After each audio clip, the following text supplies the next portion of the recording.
இப்பொழுது கல்வியாளர் தோழர் பாஸ்கர் கிருஷ்ணமூர்த்தி ஐயா வாங்க. இப்போது எனக்கு என்னென்னா, நம்ம ஏன் பொருளாதாரத்தை பொருளாதாரமாக மட்டுமே பார்க்கக்கூடாது? விஞ்ஞானத்தை விஞ்ஞானமாக மட்டுமே பார்க்க தெரிகிறது, வரலாற்றை வரலாறாக மட்டுமே பார்க்க முடியும், இலக்கியத்தை இலக்கியமாக மட்டுமே பார்க்க முடியும். ஆனால் பொருளாதாரம் இருக்கிற போது மட்டும் எல்லா அரசியல் கருத்தையும் உள்ளே கொண்டு வரோம். பொருளாதாரத்தை பொருளாதாரமாக பார்ப்போம். என்னென்னா 3-4 உண்மைகள் முதல்ல சொல்லிடுறேன் நான். 2013 அப்போது மத்திய நிதியமைச்சராக இருந்த திரு ப.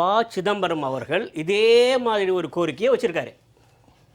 2013 மத்திய நிதியமைச்சர் ப. சிதம்பரம் அவர்கள் என்ன சொல்லியிருக்காரு, தயவுசெய்து தங்கம் வாங்குவதை குறைத்து கொள்ளுங்கள், அந்நிய செலாவணி அதிகம் தர வேண்டிய பொருட்களை எல்லாம் நீங்கள் பயன்பாட்டை கொஞ்சம் குறைத்து கொள்ளுங்கள்லாம் அவரே முன் வச்சுருக்காரு. அது மட்டும் இல்லை, அநேகமாக பல பிரதமர்களும் இதே கோரிக்கைகளை பல முறை முன்வைத்திருக்கிறார்கள். இது ஒரு கோரிக்கை தான், நல்லா வச்சுக்கோங்க, இது ஒரு கோரிக்கை தான், வேறு ஒன்றுமே இல்லை. இரண்டாவது முக்கியமானது, இன்றைக்கு நிலைமையில் இந்தியாவோட வணிகம் கடந்த 30-40 ஆண்டுகளில் எந்த அளவுக்கு பெருகி இருக்குன்னு பாருங்கள். அப்படியே நம்ம பேசவே கூடாது எதையுமே. 91 நான் பெரிதும் மதிக்கக்கூடிய பிரதமர் நரசிம்மராவ் அவர்கள் கொண்டு வந்த அந்த புதிய பொருளாதார கொள்கைக்கு பிறகு 4 கால் பாய்ச்சலில் வந்தது இந்த பொருளாதாரம். 91க்கு முந்தைய பொருளாதாரம் வேறு, 91க்கு அப்புறம் இருந்த இந்திய பொருளாதாரம் வேறு. ஆமாம், அதுதான் டேர்னிங் பாயிண்ட்டு. எப்படி கொண்டு வந்தாங்க இந்திய பொருளாதாரத்தை? இன்றைக்கி நம்ம நல்லா இங்கே உட்காந்துருக்கோம்ல, இவ்வளோ பெரிய லைட்லாம் போட்டு பிரமாதமாக உட்காந்துருக்கோம் இல்லை, தெருவில் போய் பாருங்கள் எவ்வளோ கார் போகிறது, அது இடமே இல்லை கார் போகிறதுக்கு. இதெல்லாம் எப்போ வந்தது? 91க்கு பிறகு வந்தது. அதுக்கு முன்னாடி ஒன்லி அம்பாசிடர் கார் மட்டும்தான். அதெல்லாம் இருக்கட்டும், பொருளாதாரம் பல மடங்கு பெருகி இருக்கிறது இல்லை, அதை ஏன் நம்ம பேச மறுக்கிறோம்? யார் மதிக்கணும் இல்லையே? காரணம் இல்லை ஏன் மறுக்கிறோம் சொல்கிறேன், காரணம் சொல்கிறேன். 91க்கு முன்னதாக நாம் எந்த அளவுக்கு நாம் இறக்குமதி செய்தோம், இப்போது எவ்வளோ இறக்குமதி செய்கிறோம் பாருங்கள், அதை விட 400 மடங்கு அதிகம். உண்மைதான். எப்படி நீங்கள் அப்போ பரிவர்த்தனை எப்படி நடக்கும்? ஒரு விஷயம் ஒன்று, பரிவர்த்தனை எப்படி நடக்கும்? 90க்குள்ள இந்தியாவினுடைய பொருளாதாரமும் சீனா பொருளாதாரம் சமநிலை. 90-91 லிபரலைசேஷன் குளோபலைசேஷன் என்ற ஒரு முடிவை இந்தியா உலக அளவில் போய் சேர்ந்தது. நல்லா புரியுங்க, உங்களுக்கு தெரியாத ஒன்று இல்லையே. உலகமயமாக்கல் தன்மயமாக்கலுங்கும் போது 400 லட்சம் வரத்தானே செய்யும். வருது இல்லை, வருது இல்லை. ஆமாம், அப்போ பரிவர்த்தனைகள் அதிகமாகும் போது மிக நிச்சயமாக அதற்கான மதிப்பீடுகளும் அதிகமாகத்தானே செய்யும். உங்களுக்கு அப்பெல்லாம் இறக்குமதி செய்ய வேண்டிய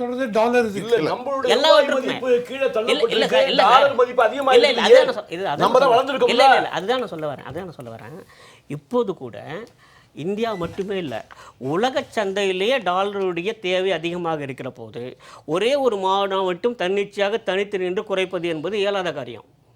தொடர்ந்து நடைபெற்று கொண்டிருக்கிறது. இல்லைங்க, பொருளாதாரம் பார்ப்போம், அதுக்கப்புறம் இதெல்லாம் பார்த்துக்கலாம். அரசியலாக பார்க்கறது இல்லைங்க, நான் பொருளாதாரம் மட்டுமே பார்க்குறேன். சரி, உங்களுக்கு தெரியுமா இன்றைய நிலையில், இப்போ இருக்கக்கூடிய நிலையில் மிகச்சிறிய நாடு கியூபா பொருளாதாரத்தில் தோல்வி அடைந்து திவால் நிலையில் இருக்கிறது. எத்தனை பேருக்கு தெரியும்? உலகத்தில் இன்றைக்கி பார்க்குற நேரில் எத்தனை பேருக்கு தெரியும்? கடன் யாராவது கொடுத்தா தான் அது வெளியே வர முடியும். இன்னைக்கு அமெரிக்கா நாசமாக்கி வச்சிருக்காங்க. அங்கே எவ்வளோ தெரியுமா? 1 லிட்டர் பெட்ரோல், 1 லிட்டர் பெட்ரோல் எவ்வளோ தெரியுமா? 550 ரூபாயிலிருந்து 700 ரூபா வரைக்கும் விற்கும். இன்னைக்கு ஈரானுக்கு அது ஏன் தோல்வி அடைஞ்சது? 47 வருஷமா ஈரான் எதுவுமே சந்தைப்படுத்த முடியலையே. இருங்கய்யா, நான் சந்தைப்படுத்த முடியலையே, கியூபா சந்தைப்படுத்த முடியலையே. போறேன் கேளுங்களேன். கியூபா நான் சொல்றதுக்கு காரணம் இருக்கு. அது ஒரு குறிப்பிட்ட அரசியல் சித்தாந்தத்துக்காக அறியப்படுகிற நாடு. அது மிகவும் தோல்வி அடைந்த ஒரு நாடாக இருக்கிறது. அதுக்கு என்ன காரணம்? ஒன்னே ஒன்று தான் காரணம், அரசியல் கிடையாது. அது ஒற்றை பொருளாதார நாடு. ஒற்றை பொருளாதாரம், சிங்கிள் ப்ராடக்ட், ஒற்றை பொருள் கொண்டிருக்க ஒரு நாடு. கம்யூனிஸ்ட் சித்தாந்தம் சொல்லுங்க. இல்ல அது இல்ல நான் சொல்றேன், அது இல்ல. ஏன்னா அங்க கரும்பு மட்டும் தான் கிடைக்கும், சக்கரை மட்டும் தான் கிடைக்கும். அதனால இப்போ உலகத்துக்குலாம் சக்கரை எல்லாத்தையும் கிடைக்க ஆரம்பிச்சு, பல பேர் சக்கரை வேணான்ட்டாங்க. இப்போ அதில் பாதாளத்துக்கு போயிடுச்சு, எதுவுமே இல்லை. இப்போ அதில் ஏன் போயிடுச்சு? வேற ஒன்றுமே இல்லை. ஏன்னால அவ்வளோ பொருளாதாரம் அந்த அளவுக்கு பலவீனமான பொருளாதாரம். இதை நான் 40 ஆண்டுகளாக சொல்லிக் கொண்டு வருகிறேன். ஒற்றை பொருளை மட்டும் கொண்டிருக்கிற பொருளாதாரம் என்றைக்குமே வளர்ச்சி அடைய முடியாது. நான் முடிச்சிடறேன். இல்லை, ஒரே ஒரு சென்டென்ஸ் முடிச்சிடறேன் கேளுங்க. சவுதி அரேபியாவில் பின் சல்மான் அவர்கள் வந்ததுக்கப்புறம் ஒரு மிகப்பெரிய மாற்றத்தை கொண்டு வந்தார். அது பற்றி பல விவரமான கட்டுரைகள் எழுதியிருக்கிறாங்க, முன்னணி நாளிதழ்களை எழுதியிருக்கேன். அவங்க என்ன பண்ணாங்க, பெட்ரோலிய பொருட்களை மட்டுமே வைத்துக்கொண்டு சவுதி அரேபியா மினிமம் நம்மளால் இருக்க முடியாது. ஏற்கனவே 6 மாதங்களுக்கு மேலாக அங்கே அரசு ஊழியர்களுக்கு சம்பளம் தரப்படவில்லை. அப்போ என்ன பண்ணாங்க, அமெரிக்காவுடன் கூட்டுறவு வச்சாங்க. கூட்டு வச்சுட்டு இதே நான் ஒற்றை பொருளாதாரத்துலேருந்து மாற்றணும், ஒரு டைவர்சிஃபைடு எக்கானமி கொண்டு வரணும்னு பார்க்குறாங்க. இப்போது மிகப்பெரிய அளவில் வெற்றி பெற்றிருக்கிறது. இப்போ சவுதி அரேபியா மேலே வந்து கொண்டிருக்கிறது. நல்லா ஞாபகம் வச்சுங்க. பொருளாதாரத்தில் இன்றைக்கு உலகிலே எல்லாரும் ஒத்துக்கிட்டது. சைனா முதல்ல எல்லாம் ஒத்துக்கிட்டது. சைனாவில் வந்து பாதி பேர் அந்த அரசாங்கம் சொல்கிற மட்டும் நமக்கு தெரியும். அங்கே என்ன நடக்குது யாருக்குமே தெரியாது. சைனா அரசாங்கம் என்ன சொல்கிறோம் அப்படியே நம்பிட்டு உட்காந்துருக்கோம். ஆனால் உலகில் அத்தனை நாடுகளும் சொன்னது என்ன தெரியுமா? இன்றைக்கு சொல்லக்கூடியது எல்லா அமைப்பும் சொல்லக்கூடியது, உலகில் மிக வேகமாக வளர்ந்து வருகிற மிகப்பெரிய நாடுகளிலே முதல் இடத்தில் இந்தியா இருக்கிறதுங்கிறத எல்லாரும் சொல்கிறது. நாம இங்கே உட்காந்து 4 பேர் உட்காந்து இல்லை சொல்லலாம். வேற நான் என்ன கேட்குறேன், உண்டா இல்லையா? ஒரு செகண்ட் இல்லை, நான் என்ன சொல்ல ஒரு செகண்ட், பொருளாதாரத்தை தாண்டி இல்லை பொருளாதாரம் இல்லை ஒரு அரசாங்கம் சாமானிய மக்களுடைய பொருளாதாரத்தை மேம்படுத்த வேண்டும் என்பது முக்கிய குறிக்கோள், அடிப்படை. இன்றைக்கு ஒரு சாதாரண ஊழியனுடைய சம்பளம் 10,000 15,000. ஆனால் இன்ஃப்ளேஷன் என்று சொல்லக்கூடிய பணவீக்கத்தின் அடிப்படையிலோ அல்லது ரெசஷன் என்ற இன்டர்நேஷனல் அளவுலையோ அவருடைய வாங்கும் திறன் குறையக்கூடிய அளவிற்கு பல சிக்கலில் இன்னைக்கு இருக்கு. பொதுவாக சொல்றேன், பெரிய அளவில். இப்போ இந்த 11 வருஷத்துல சார் ஒரு நிமிஷம் இதை கட்டுப்படுத்தணும்ல சொல்ல போகிறேன் கேளுங்களேன். இந்தியாவிலேயே எந்த மாநிலத்தில் எந்த மாநில அரசு ஊழியர்களுக்கு நிலையான பணி தராமல் அவர்களை ஒப்பந்த அடிப்படையிலே, தற்காலிக அடிப்படையிலே, தினக்கூலி அடிப்படையிலே வேலைக்கு நியமித்த எந்த அரசு நீங்கள் சொல்லுங்கள்? எங்க திமுக அரசு நியமித்து? எனக்கு தெரியும், நான் பேரெல்லாம் சொல்ல வருவேன். திமுக அரசு நடந்தது இல்லை. நான் என்ன கேட்குறேன் அப்படின்னா, இது மாதிரியான பொருளாதார அழுத்தம் இருக்கிறதுன்னு சொல்லுகிற போது இங்கே 11% பொருளாதார வளர்ச்சி இருக்கிறதுங்கிறது உங்களால் எப்படி நம்ப முடிகிறது? அது மட்டும் எப்படி நம்புறீங்க? அது அறிவிச்சது யாரு? இல்லைங்க ஐயா, அதெல்லாம் மத்திய புள்ளி தானே. யார் கொடுக்கிற புள்ளி? எங்க இருந்து போன புள்ளி?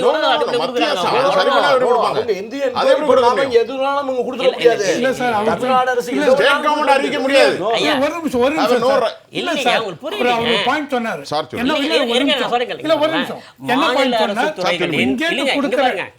மாநில அரசு இல்லைங்க, மாநில அரசு துறைகளின் உற்பத்தி திறனும் வளர்ச்சியும் கொண்டு அடிப்படையாக அது வருகிறது. ஆமா, மத்திய அரசு கொடுக்கிறது. அந்த மாநில அரசு துறையில் கொண்டே உற்பத்தி திறனும் வளர்ச்சியும் இங்க இருக்கக்கூடிய யாருடைய பொறுப்பு, யார் தர வேண்டியது? இதெல்லாம்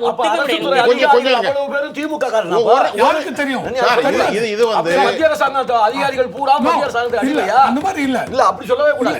இங்க உள்ள மிகப்பெரிய பொருளாதார நிறைந்த அதிகாரிகள் பூரா திமுக காரன் முத்திர குத்தி அவன் கொடுக்கிற டீடைல்ஸ் எல்லாமே தவறு என்று சொல்லுவது ஏற்க நான் சொல்ற ஒரு விஷயம், அவங்க பொய் சொல்றாங்க சொல்ல வரல. 11% பொருளாதார வளர்ச்சி இருக்கிறது எங்களை நம்ம ஏற்றுக்கொள்கிறோம். ஆனால் இங்கேயும் கூட பணி நிரந்தரம் இல்லாமல் தற்காலிக ஊழிய அடிப்படையில் எல்லாருக்கும் தர்றாங்களே. அப்போ வந்து இதுக்கு நீங்க என்ன சொல்றீங்க? எது சரி? பொருளாதார வளர்ச்சி என்பது சரியா, அல்லது இது மாதிரியான ஒரு நடைமுறை இருப்பது தவறா?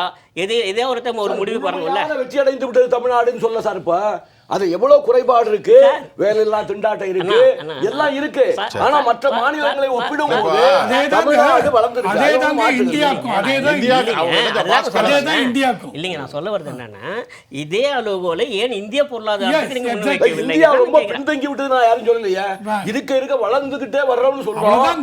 ஆனா இப்ப வந்து மக்கள் இப்ப என்ன கேள்வி, அண்மையில பாராளுமன்றத்தில் ஒரு விவாதம் நடந்துச்சு. இருங்க கேளுங்க. அப்புறம் எல்லாரும் இத்தனை வருஷமா சொல்லிட்டு வராங்க. 2 விஷயம் தொடர்ந்து சொல்லி வரேன். இந்தியா உலக வங்கியிலே வாங்குகிற கடன் அத்தனையும் அந்த ப்ராஜெக்ட் குறிப்பிட்ட காலத்துக்குள்ள முடிச்சு வட்டியுடன் திருப்பி கொடுத்து அது இப்போ நமக்கு இன்கம் ஜெனரேட்டிங் ப்ராஜெக்ட்ஸாக இருந்துகிட்டு இருக்கு. அது எத்தனை பேருக்கு தெரியும்? உலக வங்கியில தவிர்த்து இன்டர்நேஷனல் மானிட்டரி ஃபண்டு, IMFல நமக்கு கடனே கிடையாது. அது எத்தனை பேருக்கு தெரியும்?